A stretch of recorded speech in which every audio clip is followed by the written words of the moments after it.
Isn't the only one facing capital murder charges in Wyandotte County. Javier Alatorre and Hugo Villanueva Morales also face capital murder in the Tequila KC shooting. Fox 4 Sheree Honeycutt live at the Wyandotte County Courthouse tonight with the developments there. Sheree?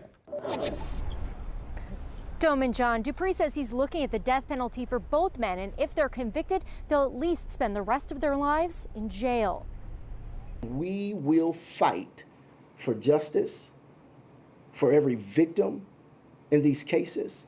Wyandotte County District Attorney Mark Dupree is making big changes in the Tequila KC case. Javier Alatorre and Hugo Villanueva Morales are now charged with capital murder. One count for the 4 victims police say died in the October 6th mass shooting. They are also charged with 1 count of attempted murder, 6 counts of aggravated battery, 1 count of aggravated assault, and each defendant has 1 count of criminal possession of a firearm by a convicted felon.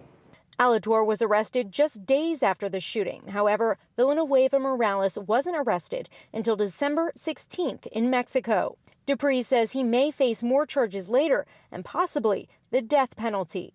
And I believe that those facts devastated our community and the family members and the victims in this case. And whatever our law allows to try to help mend the pain, I think is what we should do. And that is what I looked at when determining moving forward and putting forth the amended charges.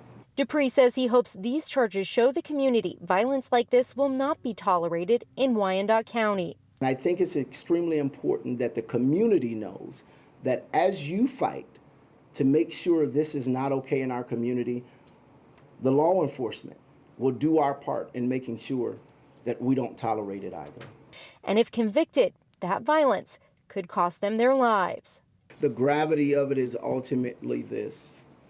You're looking at being incarcerated for the rest of your life without the possibility of parole, or being put to death in the state of Kansas.